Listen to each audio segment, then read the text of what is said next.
Mangini. Good to see you, Coach. Did you guys keep it warm? We kept it warm. Good. Yeah. What do you do when you're not here for those like 12 minutes? Does research, watches film. Very busy. I was watching a show. You get some breakfast. Learning about basketball. Nice. Taking it all in. Nice. Dusty brought in the game system, so he gets in a couple rounds a fortnight, so he's better when he goes back home to play with his boys. Yeah, it's important that I move up so I can get the skins that come in the game. Oh, you are into it, Coach. You know the lingo and everything. Hey, That was good, Coach. Coach Mangini, it looks like the Patriots are slowly falling back into place. Yesterday, Tom Brady's agent announced he'll be playing in 2018. Brady will, not his agent.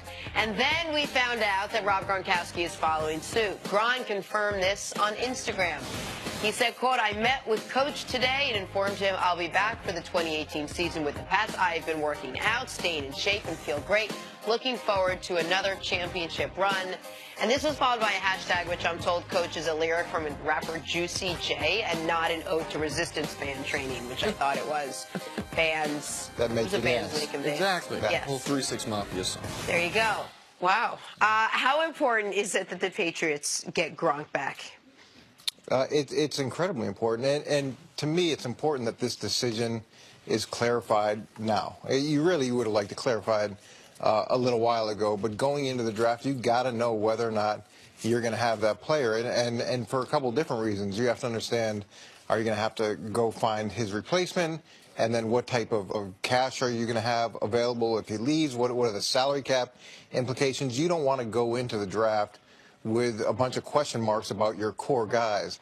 And the tight end has always been a priority in New England. Bill spent a lot of high draft picks on tight ends, and he spent a lot of draft capital in general on tight ends throughout all the different rounds. His value as a player is in the passing game is one thing, but to me, his value in the running game is significant. And losing their left tackle, the transition that they're going to make out in the offensive line, to me, it's a huge clarification. What do you think went on in that meeting? What do you think that was it as simple as, are you coming back if I need to know it right now? Like how, because Gronk's agent was there. Like what do you, in your idea? Not no normal agent, Drew Rosenhaus. Right. So yeah, I think that needs to be clarified. Absolutely. One of the more. You know, Drew gets it done. He does it a different style, but he gets it done. And you talking about oil and water. Bill Belichick and Drew Rosenhaus, they are polar opposites as far as personalities. So how does that meeting go in your eyes? I think they came in, they threw on a little Juicy J. kind of lighten the mood, you know what I mean? Everybody just want to take a few seconds to kind of unwind. That's so maybe had good. a cocktail. Right, some gin and juice. Yeah, you know. Gronk brought his horse, Because everybody had to keep it real, so they just wanted to do that, you know, kind of make sure that it was set up that way. And then Gronk expressed his, desire to continue to play, and Bill gave him a big hug. And then everybody went on their way. If Gronk in that meeting says, "I don't know what I'm doing, Coach. I don't know. I haven't made up my mind yet." What does that do for his future with the Patriots, and what does that do for the Patriots draft plans tomorrow? When we used to get contracts early on in New York with Coach Parcells, he'd give you the contract, and then you'd say, okay, well, I need a little time to look it over. And one of the things he'd say is, hey, if you're looking, I'm looking. And it was very clear that if Gronk is indecisive, then New England has to look. Now, I don't think that's how the conversation went. I think that he came in with Drew. He probably wanted to get some clarification on what his future was. Maybe there's an issue about the contract in terms of what his compensation, and he wanted his agent to be there with him. But I don't think it was confrontational by any stretch. Yeah, if he had decided to say something like that, it would have been the second time that Bill Belichick would try to replace him. The other time was when he drafted Aaron Hernandez. He realized, I love the tight end position. That's their #1 receiver. New England looks at, I'm not going to spend that kind of money on a wide receiver, but I will spend it on a tight end.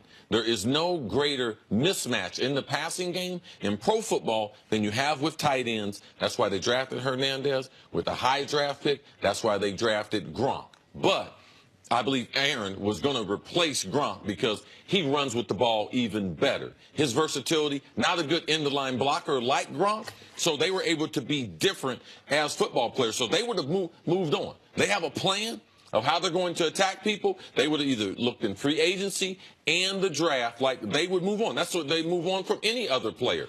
He's not Tom Brady. And remember, Bill took Daniel Graham. He took Ben Watson in the first round. Yes. And even when I went to New York to become the head coach of the Jets, it was hard for me not to take Vernon Davis that first year because I knew how important that position was and how much pressure that position put on defenses. And I wanted to make sure we had a guy like that who could pressure teams. And Gronk is unique because he's a complete tight end. Coach, now that the Patriots have confirmation, verbal confirmation that both Gronkowski and Brady are back, what becomes their priority in the draft? That's a great question. This is unique for New England because it's the first time they've had multiple picks. I mean, typically they don't have their one or they don't have their two. I could see them. I would see them going defensive line. I think they need to improve their pass rush. I think they're going to get a future quarterback somewhere in the draft. I know there's been a lot of talk about that happening in the first round, but Bill's been a head coach for, what, 23 years? Yes. And he's never drafted a quarterback in the first round, so it's hard for me to think this is the year that Left he does tackle that. also replacing Nate Solder? Yep, I could see them working on both lines, offensive and defensive line, and I don't rule them out drafting another tight end. Well, and that's why, but that's why Gronk coming back is so critical for them. I understand they were in the Super Bowl. I understand Tom Brady won MVP. They also suffered some losses this offseason.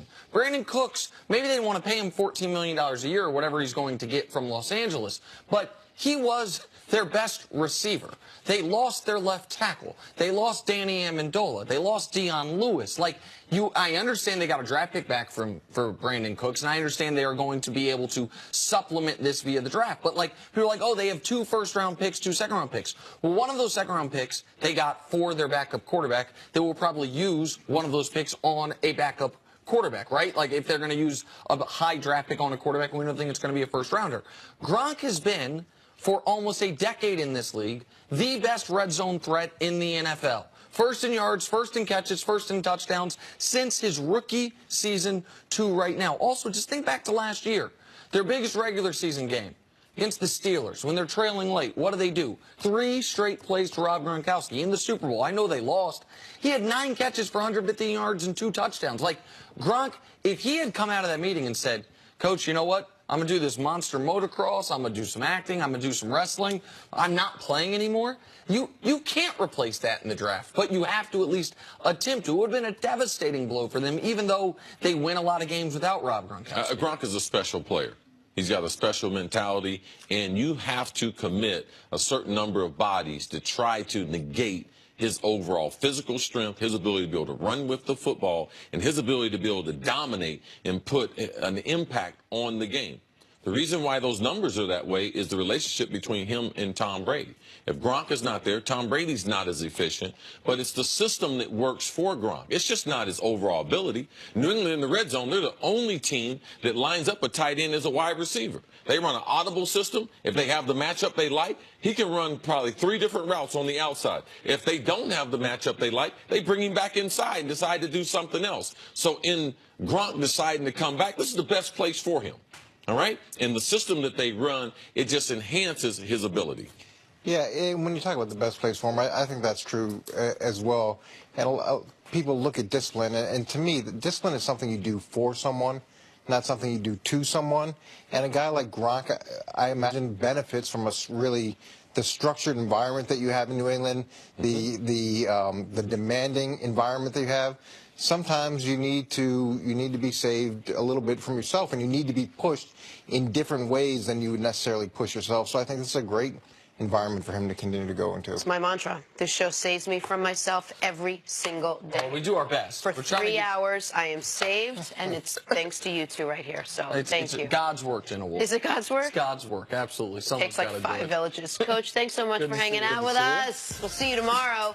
Coming up, are the Cavaliers in danger of losing in the first round? It's next on First Things First.